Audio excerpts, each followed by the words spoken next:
एक बड़े गांव में एक साधारण सी जिंदगी बिताने वाले युवक नाम सुरेश था। वो एक छोटे से खेती बाड़ी के मालिक थे और उनकी जिंदगी में सिर्फ कृषि और उसके संबंधित काम ही थे। उनका कोई साथी नहीं था, न कोई दोस्त, न ही कोई संबंधित। एक दिन उन्हें एक वैदिक ऋषि मिला जिन्होंने उन्हें एक अद्भुत सच्चाई का पता चलाया। ऋषि ने कहा, युवक, समय बहुत मूल्यवान होता है। समय का समय से सदुपयोग न करने पर जीवन की मुश्किलें बढ़ जाती हैं।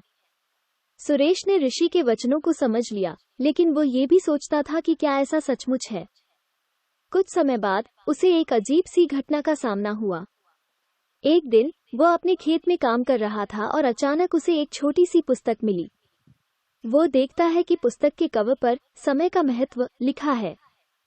उसने सोचा, क्या यह मेरी किस्मत में लिखा हुआ है, और वह पुस्तक पढ़ने बैठ गया। पुस्तक में समय के महत्व के बारे में कई किस्से और उपदेश थे। सुरेश ने यह समझा कि समय की कीमत को समझना जरूरी है और वो अब अपना समय बेहतर ढंग से उपयोग करेगा। अगले कुछ महीनों में सुरेश की जिंदगी में बदलाव आने लगा। उसने अपने समय को और महत्वपूर्ण कामों में निवेश करना शुरू किया। वो खेती के साथ साथ अपनी शिक्षा में भी समय निकालने लगा। उसने अपनी जिंदगी में नए उद्यमों की ओर ध्यान देना शुरू किया।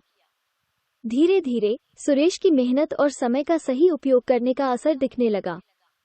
उसकी खेती में उनका उत्पादन बढ़ने लगा और उसने अपनी आर्थिक स्थिति में सुधार देखा। एक रोमांचक घटना के बाद सुरेश को समय की सच्चाई का पूरा एहसास हुआ। एक दिन उसकी खेत में अचानक एक खोज की गई। उसके खेत में एक पुराना सुनहरा बर्तन मिला। सुरेश ने बर्तन को उठाया और उसे ध्यान से देखा। उसने बर्तन को घुमाया और वहां कुछ और खोजने की कोशिश की। सुरेश ने बर्तन के अंदर कुछ पेपर देखे।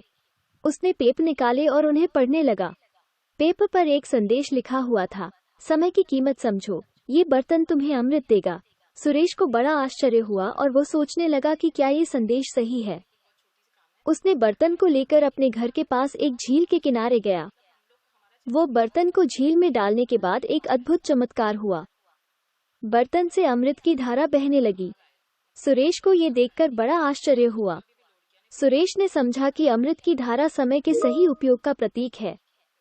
उसने तत्काल यह निश्चित किया कि वह समय की महत्वपूर्णता को समझेगा और अपने जीवन में समय का सही उपयोग करेगा। इसके बाद से सुरेश ने अपने समय का महत्व समझ लिया और उसने अपनी जिंदगी में कई सफलताएं प्राप्त की। उसने अपने समय को बेहतर ढंग से नियंत्रित किया और उसने अपने लक्ष्यों को हासिल करने के लिए कड़ी मेहनत की। समय का महत्व समझने के बाद सुरेश ने अपने जीवन को और भी सफल बनाने के लिए कई नई योजनाओं की शुरुआत की। उसने अपने सपनों को पूरा करने के लिए समय का सही उपयोग किया और उसने अपने जीवन को एक नई दिशा दी। इसी तरह समय का महत्व समझने के बाद सुरेश ने अपने जीवन को बेहतर ढंग से जीने का निर्णय लिया और उसने अपने सपनों को हासिल करने के लिए समय का सही उपयोग किया।